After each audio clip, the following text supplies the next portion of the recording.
겸손과 기도.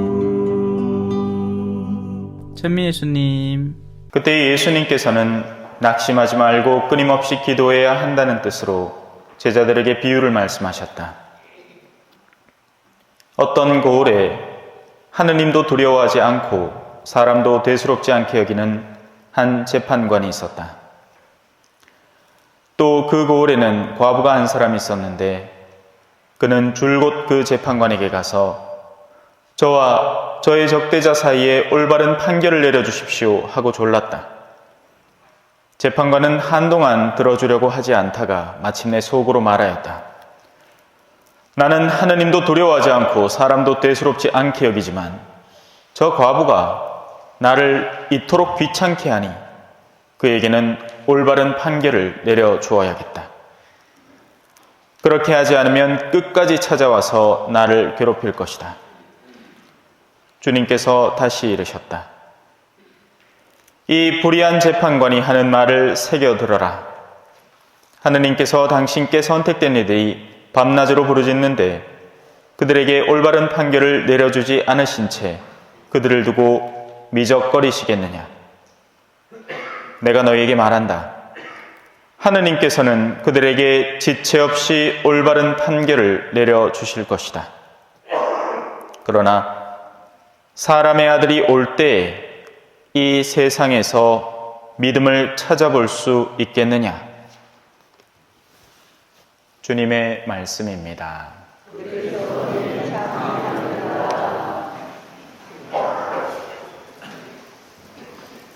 찬미 예수님. 사람의 아들이 올 때에 이 세상에서 믿음을 찾아볼 수 있을까요?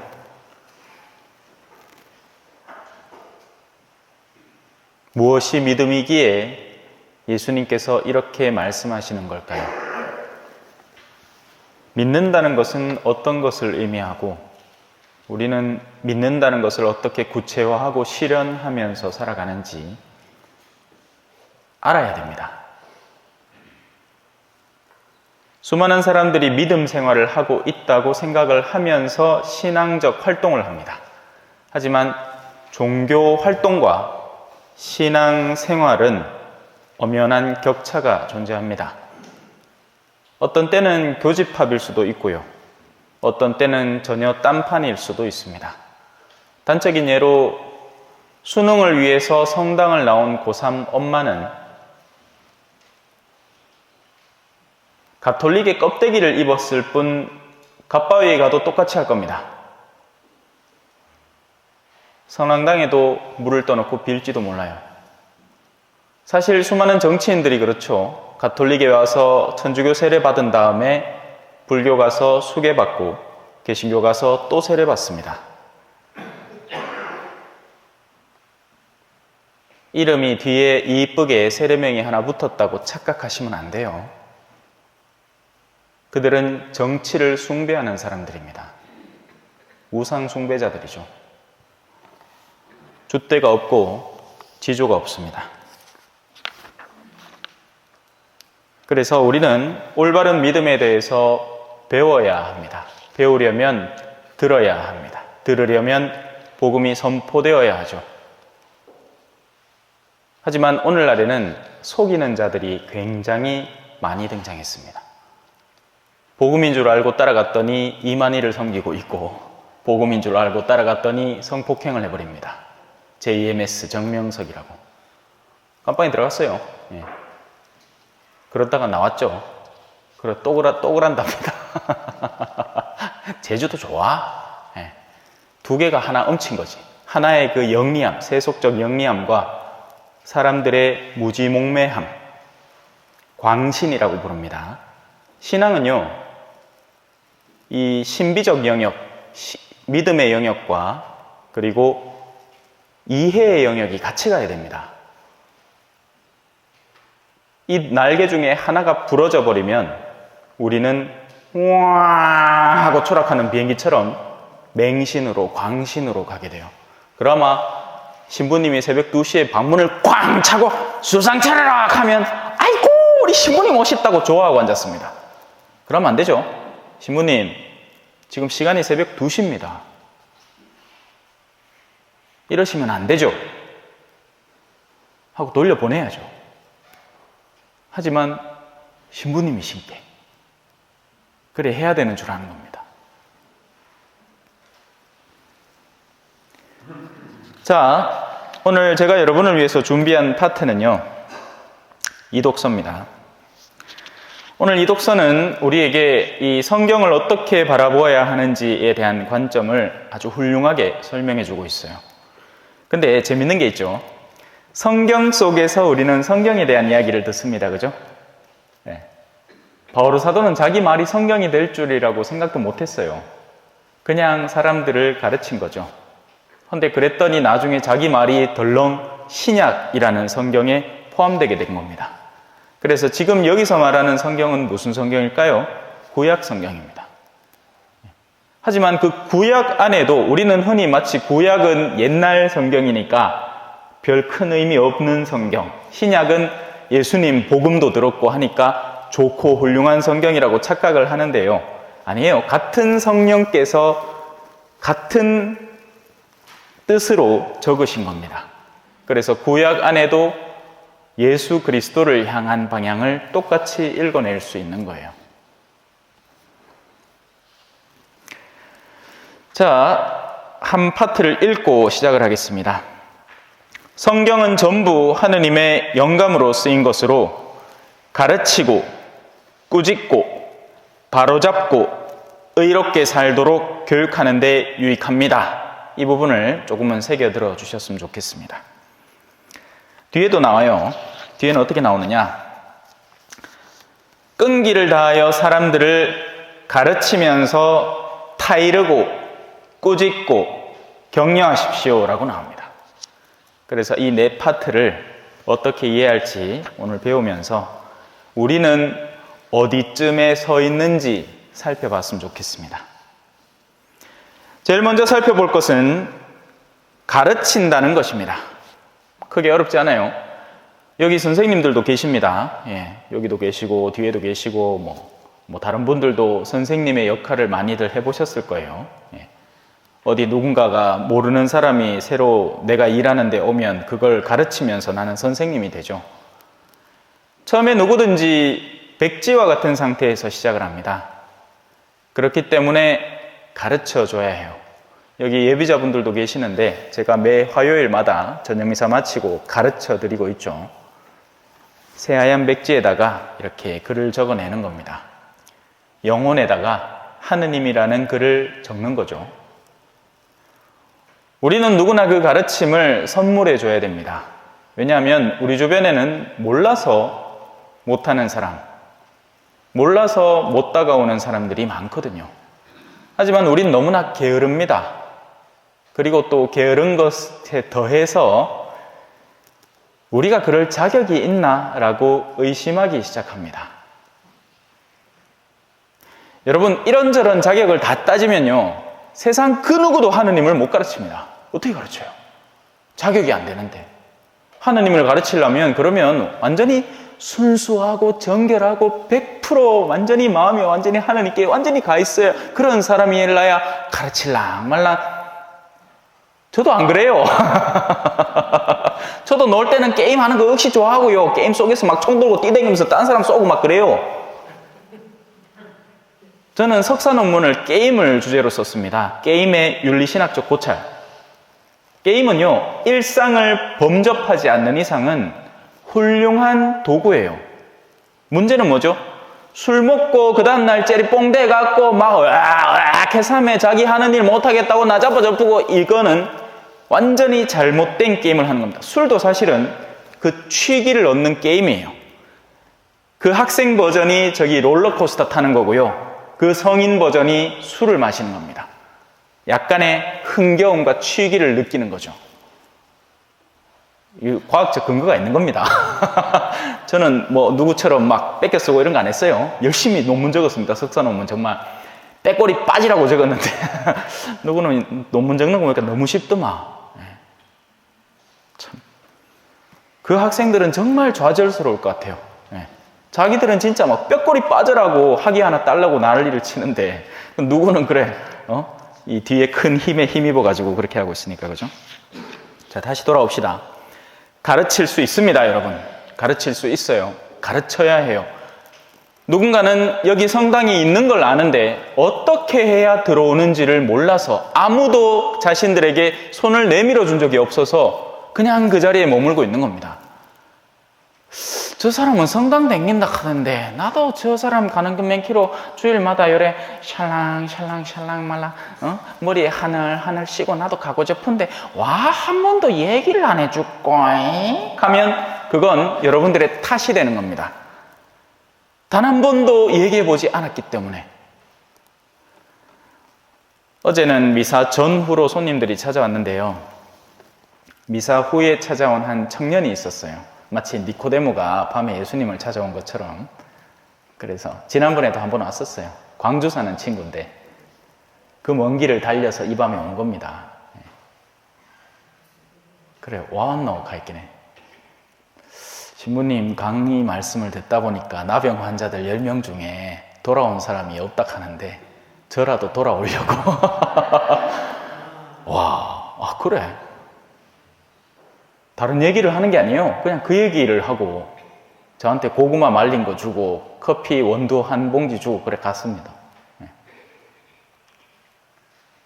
그 친구가 그래요.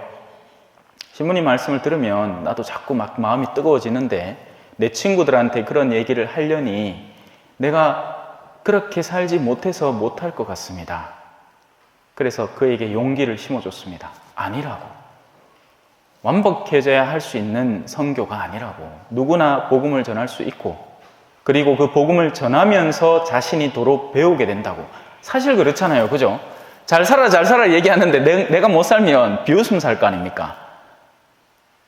내가 복음을 전하면 그에 상응하게끔 내 삶을 가꾸어 나가게 된단 말이에요. 맨날 술 너무 과하게 먹지 말라 하면서 나는 막 야밤에 어제도 웬 처자 둘이가 내 방 앞에서 막 토하는 데 있잖아요. 와, 네? 창문 열고 내 한 소리 하려고 하다 참았습니다. 그 성당 그 담벼락 그 앞에서 막 토하니까 그 토하는 소리가 내 자는데 다 들리는 거예요. 자, 가르쳐야 됩니다. 우리는 백지와 같은 상태에 있는 사람들에게 신앙으로 다가오는 여정 또 여러 가지 다채로운 이 아름다운 삶의 가능성이 존재한다는 걸 가르쳐야 됩니다. 세속적 쾌락에 젖지 않고도 다른 기쁨들, 하느님의 말씀을 듣고 배우면서 그것을 실행하면서 얻게 되는 기쁨들이 있다는 것.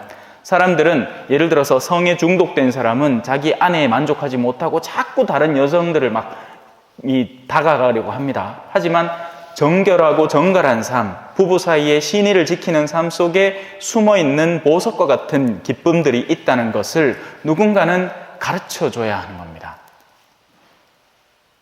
사람들은 못 들어본 거예요. 제가 진짜 신학생만 아니면요, 군대에 가서 제가 뭘 배웠을 것 같아요? 군대에 이제 저는 나이 많아가 군대를 갔거든요. 그러니까 이등병에 쓱 들어가 있긴 해. 전신만신 옆에서 떠들어대는 소리들이 자기가 누구를 하고 놀아놨다느니 속된 말을 제가 참 못 쓰겠는데 뭔가 문란한 성관계를 한 걸 자랑스럽게 막 이야기를 하는 겁니다. 그때 당시에 청년들은 이제 그런 걸 자랑거리로 삼으니까요. 마치 어르신들 술자리 모여가지고 내나 나 있나 내 왕년에 맥주 5병 모두 갖다가 사서 하면 옆에 어르신이 해 나는 소주도 5병 모았다 그렇게 싸면서 멍청한 소리 하죠. 그게 자랑스러운 짓인 줄 알고 부끄러움을 못 느끼는 거예요. 왜? 같은 그룹 속에 머물고 있기 때문입니다. 그래서 가르쳐야 해요. 가르쳐야 한다고요. 자, 가르침을 옆으로 채워놓읍시다. 두 번째, 빠밤. 꾸짖어야 됩니다. 이건 가르침하고는 조금 느낌이 다르죠. 꾸짖는다는 것은 복돌이가 싸면 안 되는 오줌을 쌌을 때 제가 하는 거예요. 이놈! 자, 하나 딱 들고 큰 소리 바닥에 탁탁 치면서 이놈! 이렇게 하면 안 돼! 라고 가르치는 겁니다. 잘못된 행동으로 자꾸 빠져드는 이들은 꾸짖음을 통해서 바로 세워야 되는 겁니다. 그런 사람들 앞에서 그래, 그럴 수도 있지 이라고 있으면 자기들은 도로 자기들이 하는 것들을 정당화하게 돼요. 고해성사를 한 신부님에게 가능하면 주임 신부님에게 보라는 이유가 거기에 있습니다. 그 고해성사의 수치를 자꾸 감퇴시키려고 막 왜 우리 그렇잖아요. 판공 때 되면 은근히 막 기다리잖아. 뭘? 손님 신부님 오기를. 와, 주임 신부님한테 볼락하이 부끄럽거든. 내 목소리 다 아는 것 같고 또 전에 했는 고해했는 거 또 고해할락하이 그렇고. 근데 우리 성당은 그렇지도 않아. 아예 오도를 안 해. 와가 성사를 봐봐야 전신만신 그냥 뭐 지난 주일에 빠지십니다. 이게 다 알아. 딴 거 뭐 새로운 거 있을 것 같아요. 없어요. 뭐 어르신들이 죄를 지으려고 해봐야 뭐 지을 대상이나 있나, 그죠? 근데도 그렇단 말이에요. 그래도 손인 신부님 와갖고 고해성사 준다 하면 좋다고 그것도 쫓아가는 겁니다. 근데 그렇게 되면 어떻게 되는지 아세요? 악습이 생겨납니다. 죄를 쉽게 해소하면 그 쉽게 치워놓은 만큼 또 쉽게 저질러 버리는 거예요. 착각하지 마세요. 고해의 아픔은 긍정적이고 좋은 아픔이고 고해의 수치는 우리가 반드시 겪어야 하는 부끄러움입니다. 훗날 하늘나라 가서 하느님 앞에서 낱낱이 까발려져서 당해야 할 수치에 비하면 지금 사제 앞에서 본당 주임 신부님 앞에서 내가 부끄러움을 조금 겪는 게 100배, 1000배 낫습니다. 그렇게 하면 우리가 깨닫고 그 아픔을 느끼게 되면 영혼이 아프죠, 그죠? 그러면 다시는 그러지 말아야겠다라는 결심이 자연스럽게 서는데, 이런 사람들은 막 본당 순례 하면서 뭐 성지 순례 간다는 핑계로 그거 갖고 막 맨날 성사를 그런 걸 보는 거예요, 반복적으로. 그러다 보니 악습이 더 강화돼 버립니다. 꾸짖을 필요가 있어요. 그런데 오늘날 우리는 꾸짖음을 누구에게서 기대할 수 있습니까? 요즘요, 제가 이 인터넷 기사로 봤는데요. 학교 선생님들이 학생들이 고발할까봐 무서워서 90%의 선생님들이 두려움에 떨고 있대요. 하마 꼰질러 대니까. 근데 아이들이 그러는 건 철이 없다고 그렇게 볼 수 있겠죠. 부모들이 거기 가세하는 겁니다. 우리 아야말로 나한테는 더할 나위 없는 보석이고 보물인게 그렇지. 옛날에는 7이고 8이고 막 벅벅벅벅 막 분질러 놨는데 그 중에 뭐 하나가 하든 아이고 좀 안타깝고 말지 지금 당장 밥해야 되고 아궁이에 불 떼야 되는데 하나 갑자기 이래 중간에 픽 쓰러져 갖고 죽을 뻔하고 그 애도하고 있을 시간 바빠 정신없어. 첫째가 막내 보고 둘째가 셋째 보고 쪼맨한 게 얻고 땡기고. 아직도 볼리비아엔 그래요. 지금 네 나이 때는 우리나라 같으면 아직도 유치원 댕길 나이인데 가가 동생을 질질 끄싣고 성당을 온다 할게요. 돌보면서. 지금은 안 그렇죠. 지금은 금이야 오기야 혹시나 상책이라도 하나 날까봐 누가 뭐라 하면 내가 더 막 화를 냅니다. 어디 우리 귀한 자식한테 그하냐고. 그래, 그 귀한 자식 키울 때는 전심만신 저거 친정어머니한테 맡겨갖고 허리 다 분질러지게 만들어 놓고는. 그래, 걔하면 지가 키우지 와. 물론 이유야 다 있죠. 돈 벌어야 되니까, 그죠? 돈이 왼수입니다, 그죠? 이게 미국이 걸어온 길을 우리가 고스란히 걷는 거예요. 옛날에는 남자가 이렇게 벌어들인 월급에서 집도 장만하고 할 수 있었어요. 근데 이제 이게 자꾸 오르니까 혼자서 암만 용을 써도 안 되는 겁니다. 암만 대출을 받아도 안 되죠. 그러니까 맞벌이를 해야 되는 거고. 원래 이 남미 원주민들이 아이를 2 이상 낳으면 죽여버렸습니다. 왠 줄 아세요? 데리고 도망을 못 가는 거예요. 정복자들이 들어오면 애들을 하나씩 엄쳐엎고 도망을 가야 되는데, 정복자가 달려오는 속도보다 더 빠르게 도망을 가야 되는데, 위기 상황이 다가오면 아이를 못 낳는 겁니다. 우리나라는 지금 정서상의 위기를 겪고 있는 거예요. 두려운 거죠. 먹고 살 수 있을까? 너무나 역설적이지 않나요? 전 세계를 돌아다녀봐도 우리나라만큼 잘 사는 나라가 없는데 정작 우리나라 사람들은 생존의 위협을 겪고 있는 겁니다.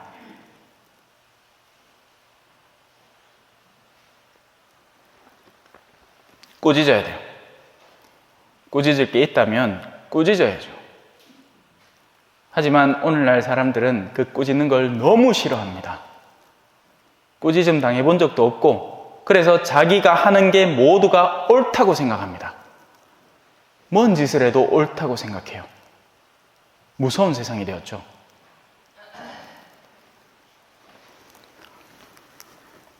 사제도 사제 나름입니다. 꾸짖음을 당할 사제가 있죠. 하지만 하느님의 뜻에 맞게끔 본당을 이끌어 나가고 가꾸어 나가려는 그 노력을 역으로 무너뜨리려는 시도는 꾸짖음 당해야 됩니다. 나쁜 짓이에요. 자, 꾸짖음도 옆으로 제쳐놓읍시다. 가르치고 꾸짖고 여기까지 배웠죠? 네. 바로 잡는 걸로 들어가 봅시다. 일단 길은 알았습니다. 하느님이라는 길은 알고 바람직한 여정이라는 것은 알게 됐어요. 그런데 살아가다 보면 자꾸 엿불떼기로 유혹들이 들어옵니다. 그래서 하느님을 찾아가다가 처음에는 다 좋지. 처음에 신부로 살 때도 좋아요. 얼마나 좋겠습니까? 그죠? 신부로 살면 좋습니다. 왜? 전부 다 박수 쳐주거든. 그러고 막 옆에서 뭐 어르신들이 머리 희끗희끗하 해가지고 신부님 가지 가있겠네. 지가 막 구름 타고 날아다니는 것 같은 기라. 근데 그 가다가 언제 부딪혀요? 주임 신부님 만나면 파! 시어마이 만난 기라. 우리 자매님들로 치마. 주임 신부님들이 다 착하란 법은 없잖아요. 그리고 큰 본당들의 주임 신부님들이 흔히 보좌를 왜 청하느냐? 자기 편하려고 청해요.